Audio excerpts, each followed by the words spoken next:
Oops. All right, thank you for attending our webinar today.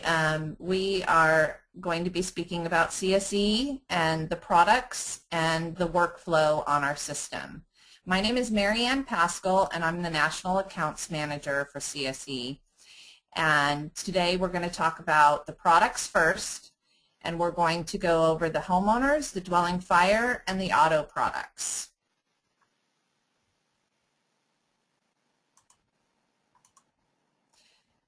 CSE stands for Civil Service Employees Insurance Group, and we specialize in insuring civil servants for their personal home and auto insurance at a discount. You don't have to be a civil servant to have CSE, but if you are a civil servant, active or retired, you will receive a special discount. We have target occupations that receive a higher discount for their home and auto insurance if they are a firefighter, law enforcement, or a publicly employed teacher. Who is a civil servant? A civil servant is anyone that works for the city, the state, the county, or the federal government, active or retired. So when you're quoting CSE, it's really important to ask, who do you work for and what do you do for a living? There are a lot of hidden civil servants out there, and you may not think their occupation would qualify to be a civil servant, but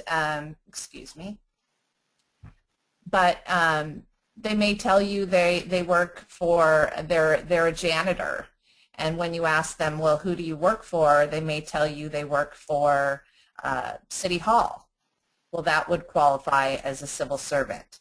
All of your military people, if they've done a tour of service, we want to give them credit for serving our country. So they may have another occupation now, but if they did a tour of service, you would want to consider them a retired military. As far as documentation for the civil servants, we ask that you complete the applicant tab in our application and state what do they do for a living, who do they work for, the address, and how long they were there.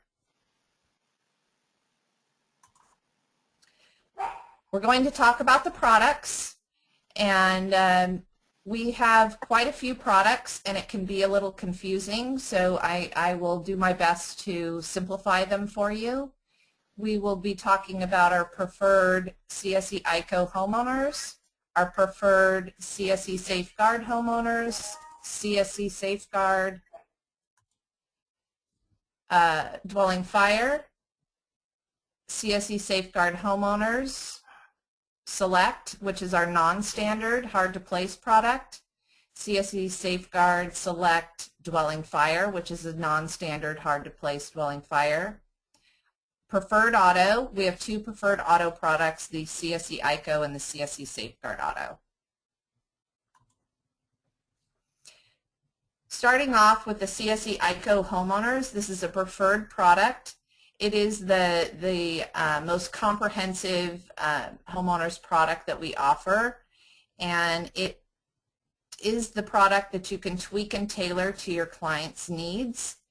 It generally comes in a little bit more expensive than our Safeguard homeowners, but it is for, on the HO3 side, for your more complicated client where they need specific tweaks to their coverage. Maybe they need to increase other structures, maybe they have an in-servant that they require coverage for.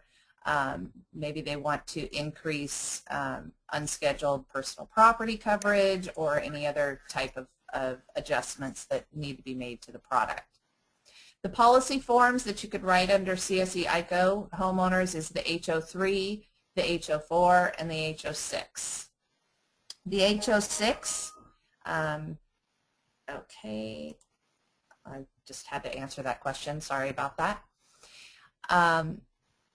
Maximum coverage amount for coverage A is $1.5 million on all of our homeowner products, the preferred, whether it's CSE ICO or CSE Safeguard.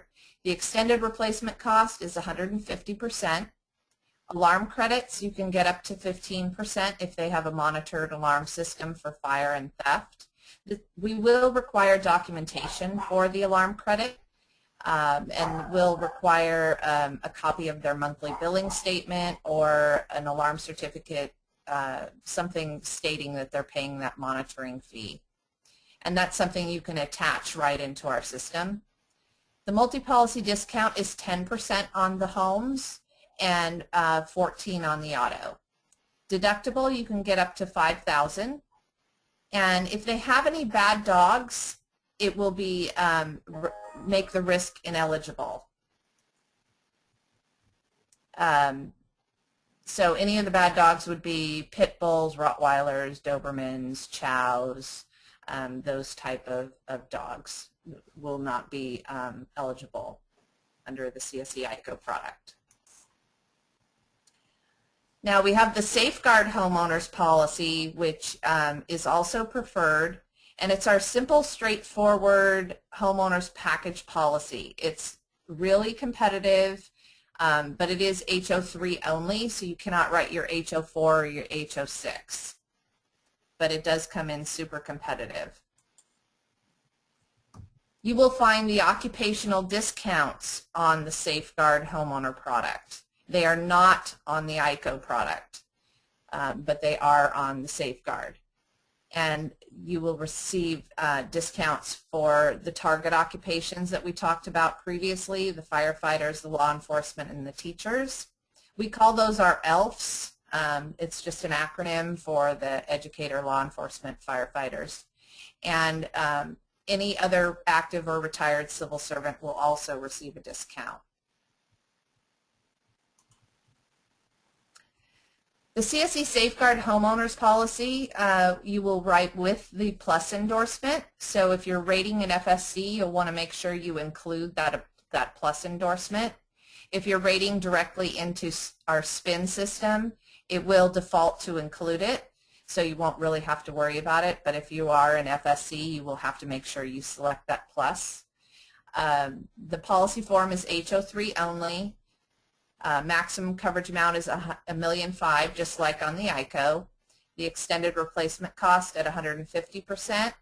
The contents at 70%. The maximum liability coverage is $1 million. You can get the alarm credits again for a monitored alarm system. Multi-policy discount is 10%, up to a $5,000 deductible. The identity recovery coverage is included because you have the plus endorsement. And on this policy, we have a liability exclusion for any of the bad dogs. So they can have the pit bull or the Rottweiler or the Doberman, but they will not have any liability for that dog. So they need to understand that there is an exclusion built into the contract for any of the bad dogs. If they have some other type of dog that's not on the bad dog list, then they will have liability up to the policy limits. On our preferred homeowners policies, you have the option of adding the equipment breakdown coverage endorsement. This is an awesome selling feature for selling a new policy as well as retaining a current policy if you include this coverage. It's an optional endorsement, so you will have to add it. You can add it into FSC or you can add it directly in SPIN. It covers anything electrical in their home. So it gives them back coverage for things that are not typically covered under a homeowner's policy. It's kind of like a home warranty, but it'll give them coverage for their TVs and their computers and their pool equipment and all their appliances, their washer dryers, their refrigerator, their security system, their air conditioner, their water heater, their security system, the entire electrical system from mechanical breakdown. The cost of this endorsement is $27 for the year. So it's a really low premium for this endorsement.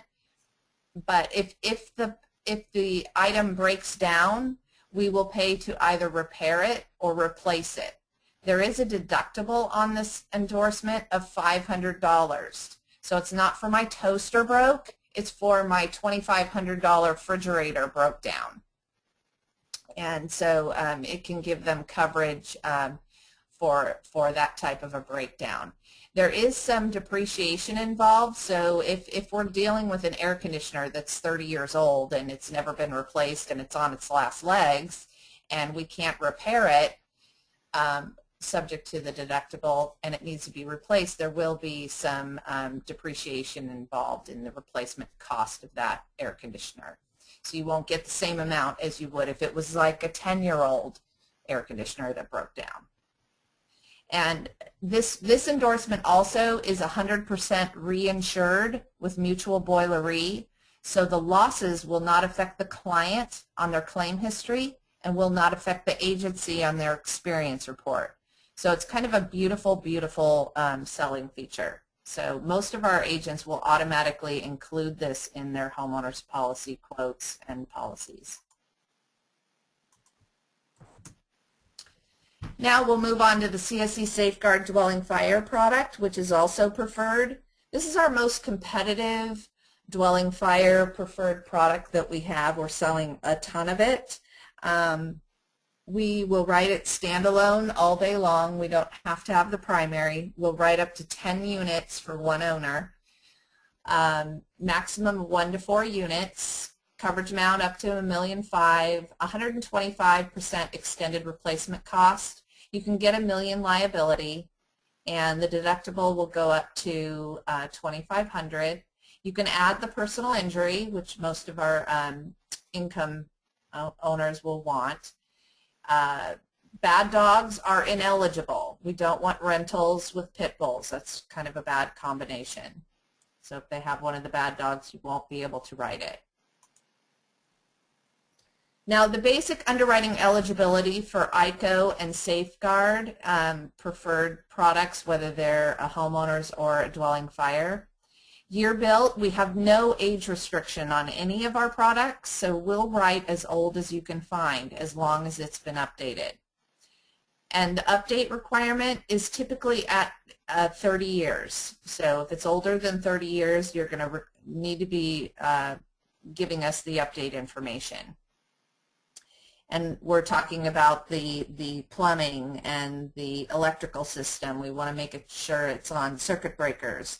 The plumbing will take the galvanized plumbing up to 40 years old.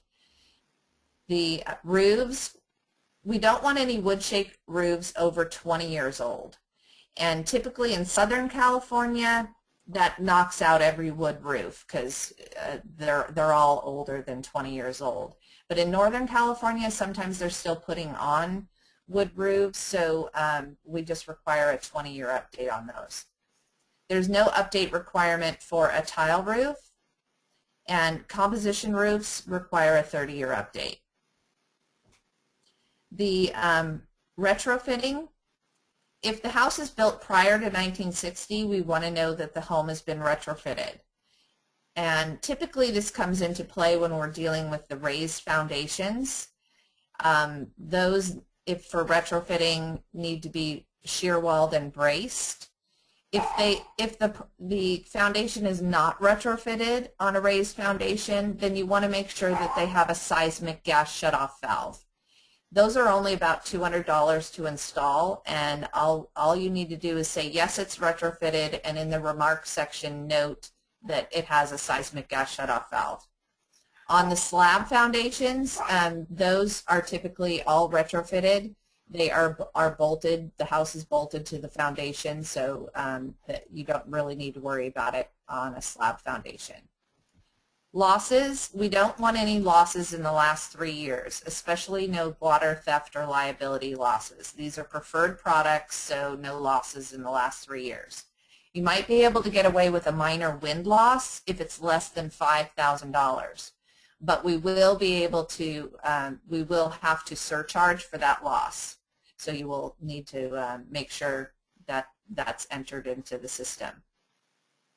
Brush, we utilize ISO Fireline to check for brush, and this is an intelligent system that takes a look at the property, takes a look at the brush, measures the distance, but then takes into consideration the slope, the density of the brush, where's the fire hydrant, where's the fire station, jumbles it all up and decides if it's acceptable. The system does this automatically for you, but we do also have an option for you to be able to run it in advance of quoting just to see if the property is going to be eligible.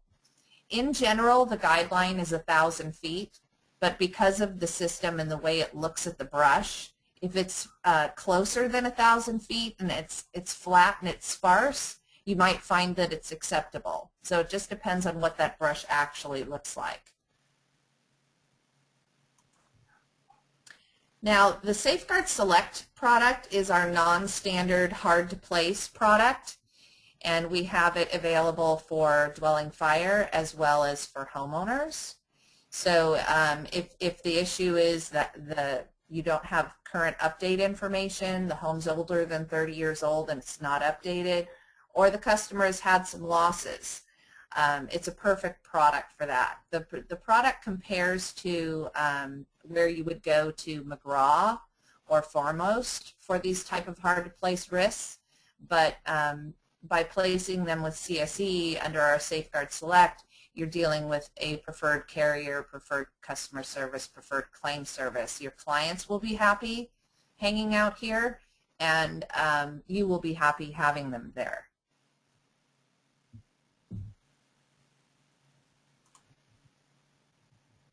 Oops, what happened? Okay. CSE Safeguard Select Homeowners and Dwelling Fire. Again, they are the hard-to-place risks. The maximum coverage amount is a little bit lower. It's at $750,000, and the replacement cost extension is 130%. The contents is set at 70%. The maximum liability limit that you can get is $500,000, and the max deductible is $2,500. We will take up to 4 losses on this product, so it's pretty generous there. Under the dwelling fire basic form of this product, you can write the vacant and course of construction policy, and we write quite a bit of this. And it is a 6-month fully earned premium and renewable up to a year. And I've even seen an exception made to, on an exception basis, to renew it another 6 months if need be. You can rate this directly in FSC by selecting the DP1, Dwelling Fire Basic, or you can rate it directly on SPIN. Now moving on to auto, CSE Auto is preferred only. We don't have any standard or non-standard auto, so it's Prop 103 good drivers only, no more than 1 point per driver. The multi-policy discount is 14% on the auto. It's 10% on the home. The occupational discounts are available up to 16%, and that is for an active or retired civil servant. If they're a teacher, policeman, fireman, they're going to receive a 16% discount. Credit union members, if they're a member of any credit union in California, you can select the affinity discount and let us know what credit union they belong to, and they'll receive a 6% discount. We have full replacement cost coverage for a brand new car on our auto products. So if they have a brand new car and it's totaled in the first 12 months, we will replace that car with the same car. Again, the occupational discounts are available on our auto products and any member of any credit union. Under the affinity discount, we also have any member of any Chamber of Commerce in California. So if they're a member of a Chamber of Commerce, you can utilize that section of the affinity discount as well. As far as the difference between our ICO and CSE Safeguard Auto, they're both preferred. There's not a whole lot of difference between the two products except for the assignment of driver. And this comes into play when you have young drivers in the household. The ICO product we like to consider our family policy because of the assignment of driver is by principal use. So you can assign the 19-year-old to the old beat-up Toyota pickup instead of Dad's Lexus. So it'll be more cost-effective for a family when you have young drivers to utilize the CSE ICO product. The Safeguard product is typically highest rated car to highest rated driver. So it's not going to be cost-effective for when you have young drivers in the house. So if you don't have young drivers, you'll want to use the Safeguard policy. If you have young drivers in the household, you'll want to use the ICO policy. Other than that, there's really not a lot of difference between the two products. So that covers the products, and now we'll move on to the system.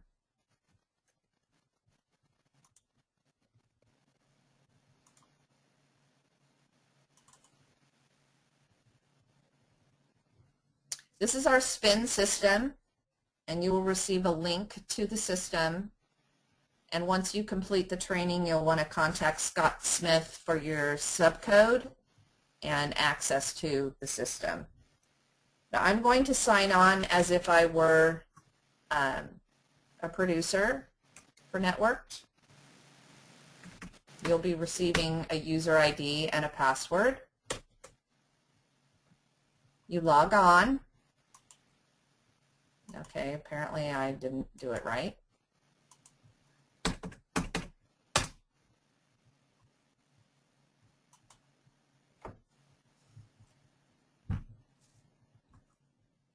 Okay, so this is the front page that you'll see when you first log on, and you'll see you have any news or announcements here. You'll have your action. You'll always have your action buttons over to the left on every page, and you can do a new quote. You can do a customer policy search. You can search here. You can set up my subscriptions, and you'll receive directions on how to do that. And what that is basically setting up your email notification for your inbox. You're going to be communicating back and forth between NIA and yourself on new business and endorsements and any activities that you have on your policies. And if you set up your subscriptions, your email notification to receive emails, you'll be notified via email that you have something in your inbox that you need to look at, so you don't have to be constantly monitoring the inbox. But I'll show you what the inbox looks like. And this is what it looks like, and you can see we've got new business that's been processed, an endorsement processed, another new business processed. And in order to work this, actually I'm not going to show you that yet. You'll also receive or see that you have a recent list, and if you access that, click on that, you'll see you will see all of your recent activities that you've recently touched within the system. So if you've been working on quotes or policies and you don't want to do a lookup, but you know you just were working on something the other day, you can come to the recent list and you'll see that anything with an underline under it is a link. So I was working on this quote earlier today, so if I click on this quote, it'll take me right back to where I was within the quote. So that's how that works. Anytime you're lost in the system, you want to hit the home button. So anytime you're lost, go home. So I hit the home button. The attachments tab will give you any of your daily transactions, which will tell you any activity that's been processed on your policies, you know, cancellations, reinstatements, renewals that have been issued. So that's something you might want to monitor on a daily basis. If you've had no activity on any of your policies, then you won't have a transaction report. You'll also be able to see your production reports and experience reports for your subcode. So if you want to know how you're doing with CSE, you'll be able to access those reports here as well. So I'm going to do a new quote, show you how to do a new quote. So I clicked on New Quote. I'm going to click on the calendar to select the effective date. Click the state. I'm going to select California. And this system is only set up for personal lines, so that it always defaults to that. And then I'm going to click Continue. Now once you do this, you're faced with the laundry list of products that we offer. And that's why we spent some time going over the products, because it is kind of a daunting list. But you have the two auto products here. And remember, the ICO is the family policy. Safeguard is when you don't have young drivers.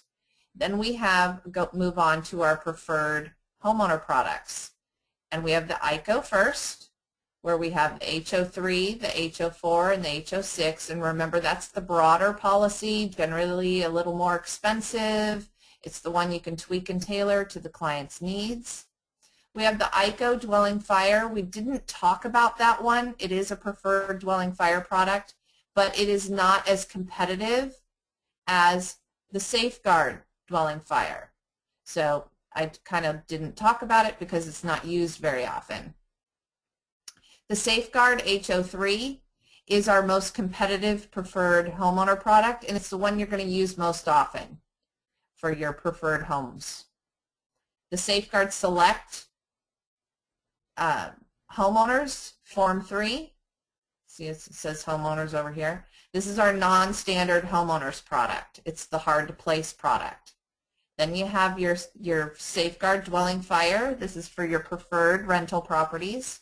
We also have a Safeguard DF6. This is for your rental condos, so you can access that here.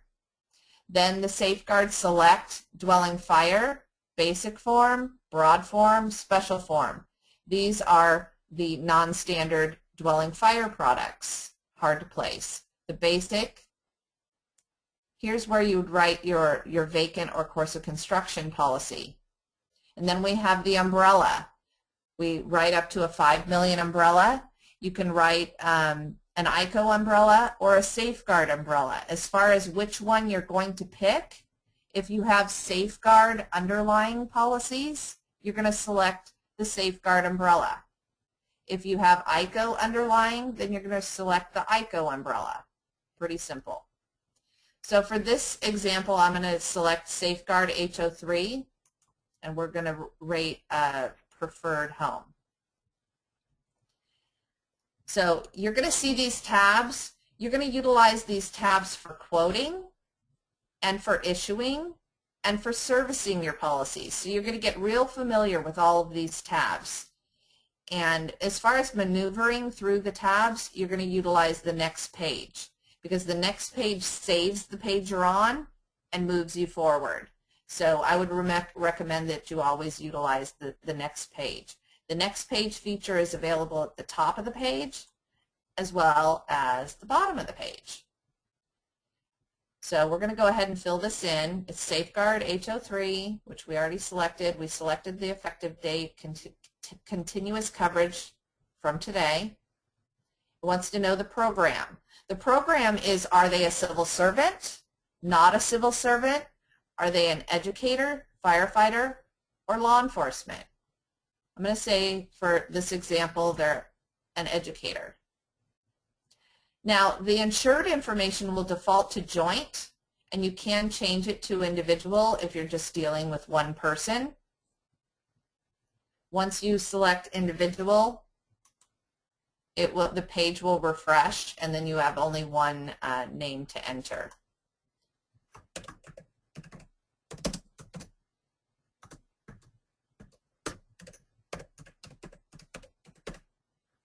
So enter the name. Go ahead and enter the birth date.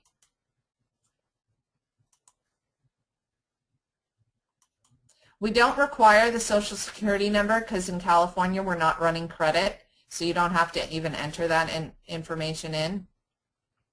Go ahead and enter the risk address. Now the way you type and enter this information will be the way it will show on the deck page. So if you type it all in caps, it will print on the deck page all in caps. If you do lowercase, it'll do lowercase. So be mindful of that. And once you enter the address information, you'll want to click on this little house, and that verifies the address. So it'll correct the street and plug in the county for you. Once you get that green little check mark, you know that you've verified the address. If you click on this little green check mark, the system will open up Google Maps for you. So if you want to actually take a look at the property, you can. A lot of our agents utilize Google Maps, so we decided to incorporate it into our system, just to make it handy. So that's what that little green check mark. When you hover over anything, it's going to tell you what it is. Go ahead and copy the mailing address. This is an owner-occupied home, so the mailing address is the same. If it was different, then I would enter a different address. We're going to require the home phone number, so go ahead and enter that information. If they have an email available, then go ahead and enter it. If they don't, just say no. And then once you're done with this page, you need to launch your Marshall Swift. So go ahead and click on Marshall Swift, and I'll expand this for you. And you just need to go ahead and say next step. When the interchange data pops up, make sure you select use interchange. And that'll plug in the information as what's typical for that area, a home in that area. So you will have less to do. So then you just need to review each page, next step, to make sure the information is accurate and change any information you need to. We've got the roof. Make sure the kitchen and bath are selected appropriately.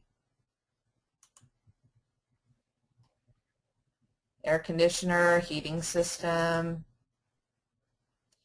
The interior sprinkler system is a requirement now on any home that has to be rebuilt, so make sure you leave that alone. That's why that's in there. Do not take it out. And this is wrong, so I'm going to fix this. It's actually a 2-car attached garage, and it's just one. And there are no attached structures. Here's your summary. And here's where you could print the report or download it so you can give it to your client. And finish and close.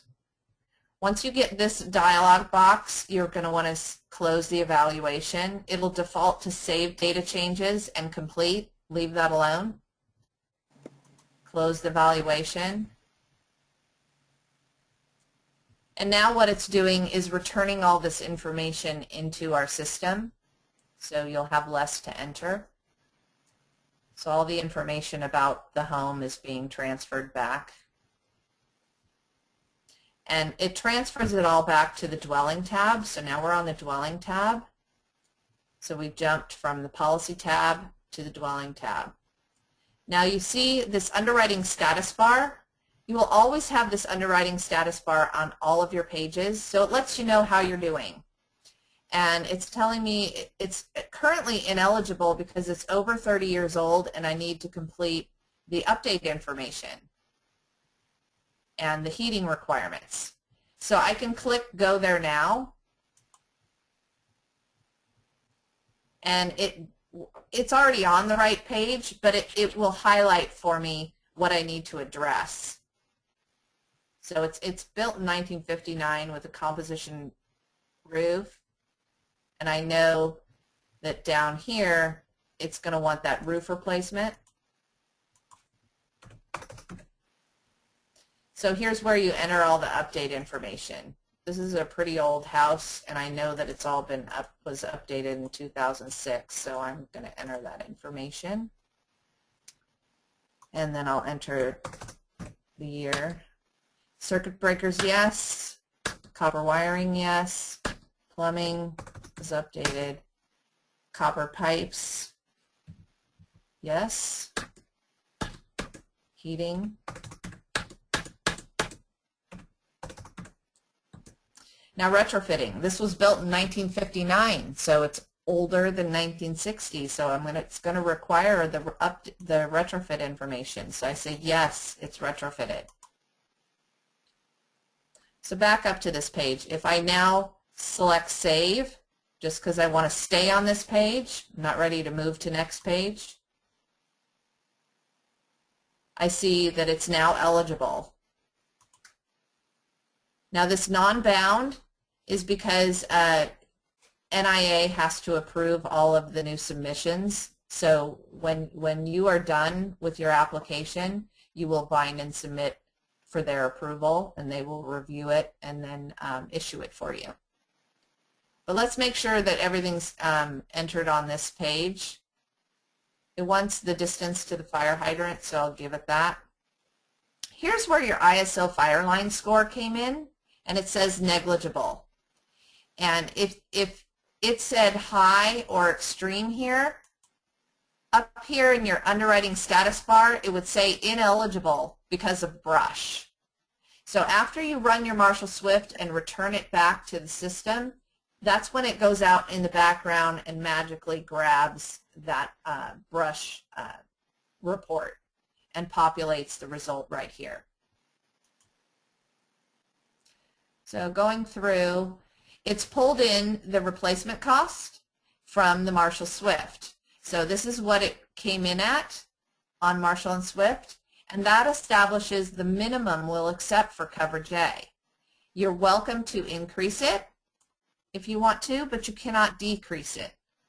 So I'm going to go ahead and increase this one because I don't think it's enough.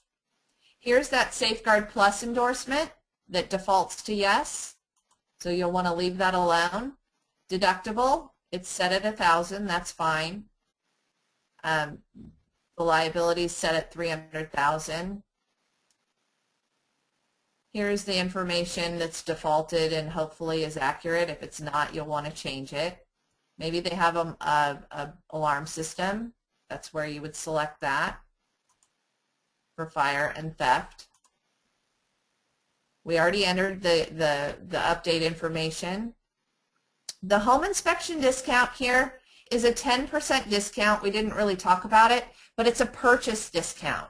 If this is a brand new purchase for the client, you can give them this home inspection discount, and it's a 10% discount for the first year. It will go away on renewal, so be mindful of that, because clients often forget that you told them that we're giving you a 10% discount first year and it will go away on the second year, so use it wisely. Here's where you would enter your multi-policy discount. If you say yes, it's going to require the supporting policy number. And here's your quote and your options of what you could add. So if you want to add that equipment breakdown coverage endorsement, you simply click on Add. Once you click on Add, the page will refresh. And if you scroll back down, you'll see that now you have that $27 charge. We're done with this page, so I'm going to go ahead and say Next page. Here's the Loss History tab. Please do not enter anything into this screen, because when you get to the last tab and create your application, the system automatically runs the loss history. So if you enter information here and then allow the system to run the claim history and there is a loss, it will double up on the losses. And then it'll have to go to the underwriter and they'll have to delete one. So just leave it alone. Even if you know there's a claim, let the system figure it out. So I'm going to go next page. Here's our underwriting tab. And this, you need to answer the first question that you're answering yes. You're answering everything to the best of your knowledge. These questions are defaulted to what we think the answers are, and if you need to change anything, you just need to review and change any information that might be inaccurate. Now remember I told you that you need to document or enter information into the remark section about the retrofitting, because remember this is an older home and I said yes it was retrofitted. I need to explain to the underwriter how it's retrofitted. This is a raised foundation. It's built in 1959, so it requires retrofitting. How is it retrofitting? So I'm going to say it has the seismic gas shut off valve. Simple as that. I asked the client, they said they have the seismic gas shut off valve. Good. So maybe they have a pool. You would say, yes, there's a pool. Now you have some more questions to answer. Is there a spa? No. Hot tub? No. Does the pool have a diving board? No. Does it have a slide? No. Is it in the ground? Yes. Is the pool or spa in an unfenced area? No. Okay, I've addressed that. Same thing about dogs. If you say yes, you're going to have more questions to answer. Answer those questions, you're good.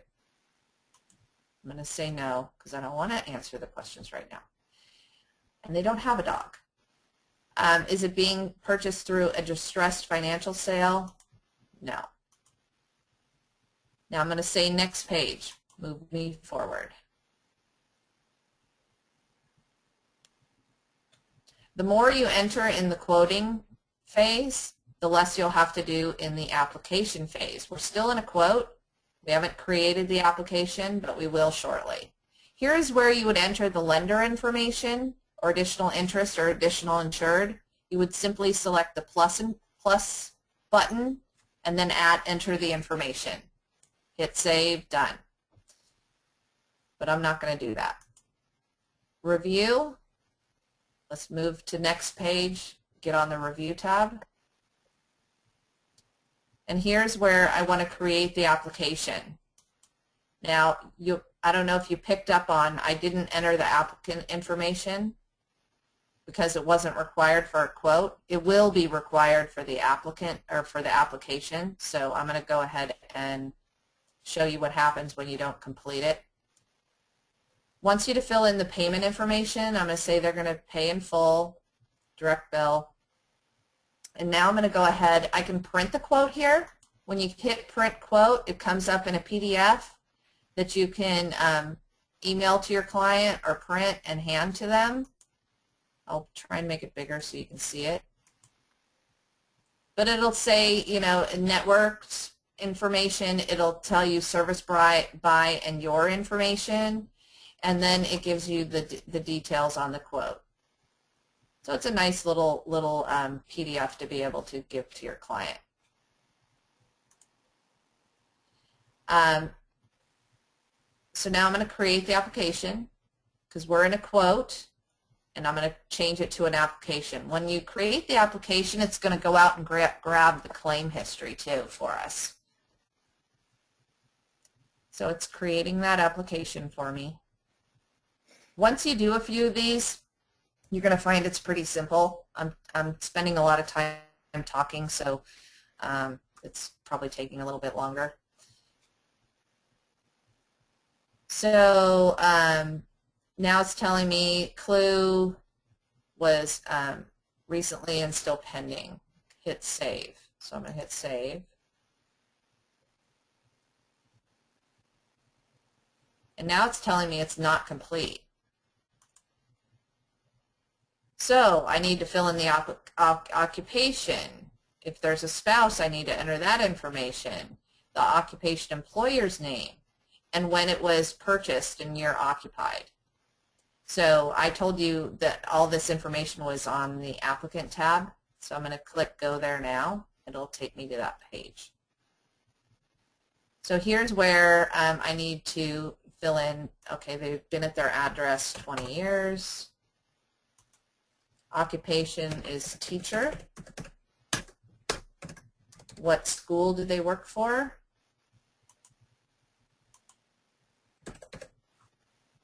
Where is it located?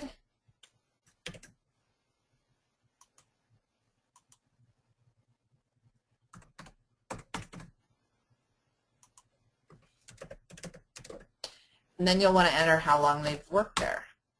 How long have they been there? If they're a retired civil servant, you would say that they're retired, and then enter what they did do and where they worked and who they worked for. So once you're done with this page, you can go ahead and click Save or hit Next Page. What other completion items do I have? Oh, the year it was occupied. So I'll click Go There Now, and it highlights for me what I need to enter in.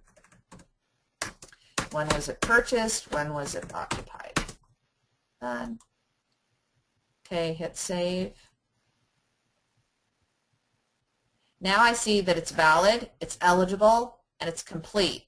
The only issue that you have is it needs to be submitted to NIA for their approval. So I go back to the Review tab.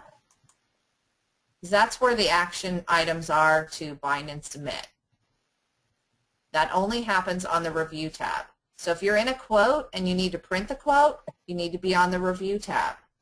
If you need to bind and submit a piece of business, you need to be on the Review tab in the app and hit Bind and Submit. You can also print the application at this point. It comes up in a PDF. You can give it to your client. They need to sign it. So I'm going to hit Bind and Submit because I want to submit this to NIA because I want to issue it.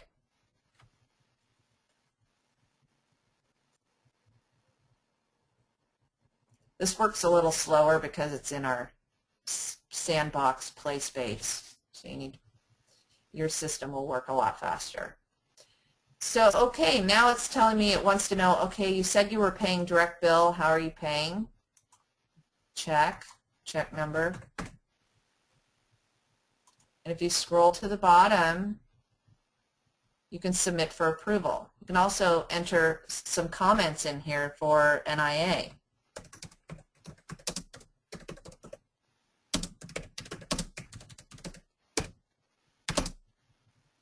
So please issue this policy. Submit for approval. You hit Submit for approval, and it's immediately gone to NIA. So I'm going to go ahead and sign out as you, and I'll sign on as NIA, so I can show you what they see once you submit a piece of business. They're going to receive an email that there's something new in their inbox.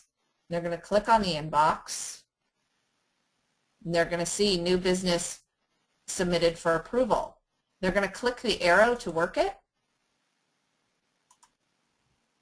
and they see your note, please issue the policy. So I'm going to X out of that,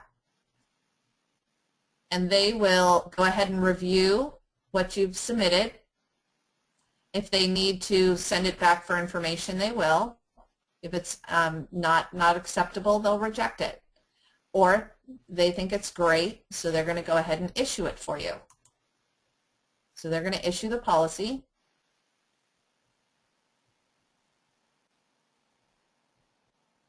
Super simple. And again, it's a little slow because it's our sandbox. But it will happen.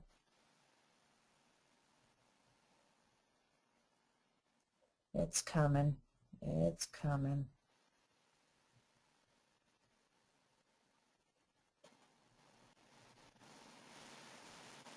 Okay, come on.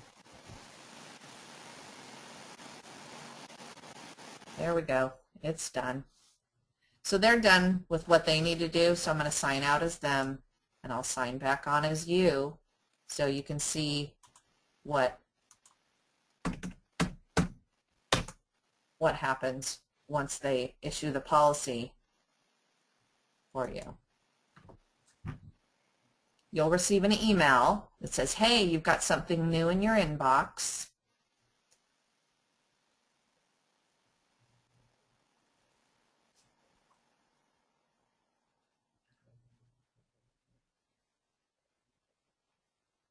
So you'll click on your inbox,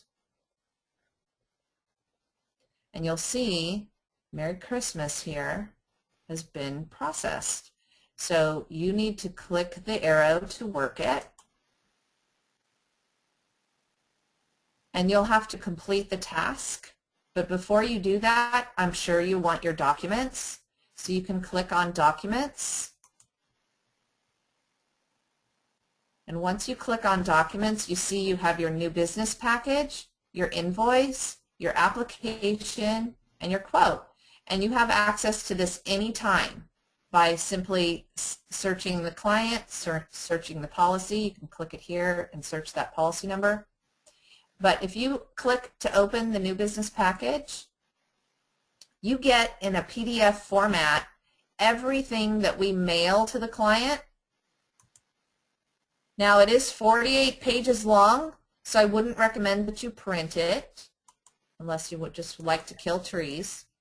But you are welcome to save it and email it to your client, and you can say, hey, here's your electronic copy of your policy.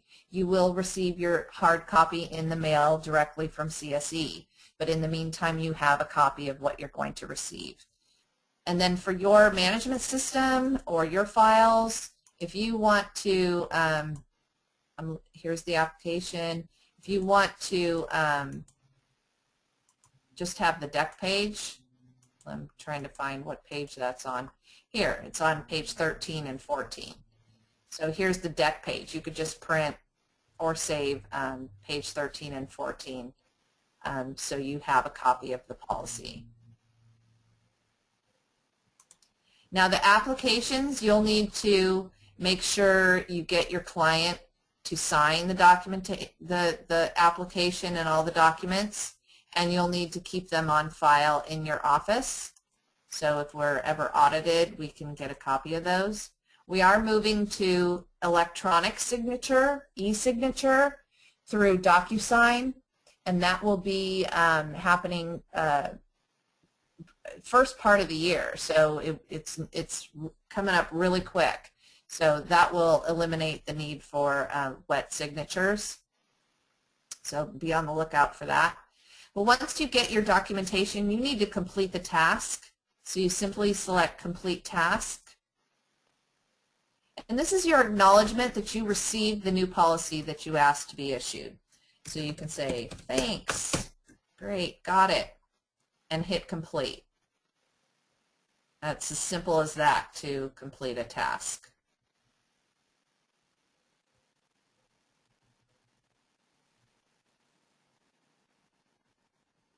Okay, so let's say, okay, we're done with that and we want to go home.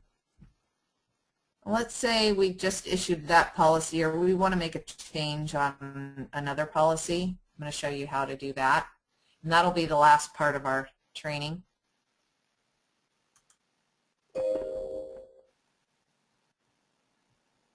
So I'm going to go ahead and go to the recent list because I know I just worked on something recently, and I'm going to click on a policy, and it happens to be the policy that we just issued. So once I click on it, I can start a transaction. So if I click that, it's going to say, what do you want to do? I want to do an endorsement. I hit select. Once the effective date, I'm going to say today. And I'm going to say, okay, I'm going to change the deductible and liability. And you hit start. Once you hit start, you're going to be placed back in all those tabs where everything is editable. So just like the quote we went through, the application we went through, now we're servicing the policy, and it's the same tabs, all the same tabs. So I know that the coverages are on the dwelling tab, so I'm going to go ahead and jump to that tab so I can start making some changes.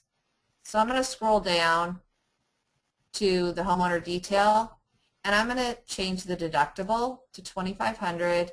I'm going to change the liability to $500. I'm going to change the medical payments to $5,000. And that's all I want to change. So once I'm done, I'm going to go ahead and select next page just to save the page I'm on. Now I have an option to hit bind and submit because I've made all the changes I want to make and I want to submit this.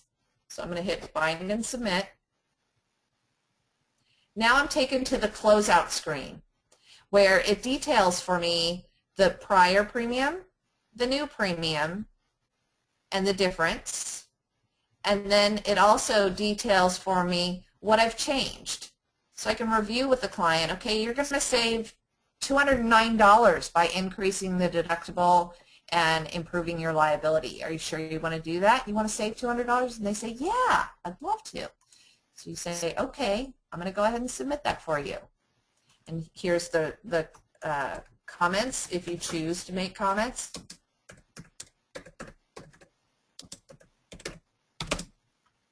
And submit for approval. Simple as that. And then it's out of your hands. It's pending approval. You can see in your recent list. And it will go to NIA. They will approve it and send it back to you, and it'll be in your inbox as endorsement processed. You will find it there. So that's all I have for you on the system. I hope that this was helpful to you, and if you have completed this training and would like to request a subcode for CSE, you can contact Scott Smith for the subcode at scott.smith@networkedins.com, and he will assign your subcode and make sure you have a user ID and password assigned, and then you can start selling CSE and issuing policies. I appreciate you taking the time to participate in this webinar, and please let NIA know if you have any questions or need anything further. Thank you and have a great day. Okay, Natalie. All right, that was great. Perfect. I think we're it was just done. under an hour too, so that's great. I'm just going to stop the recording. Yeah, we had some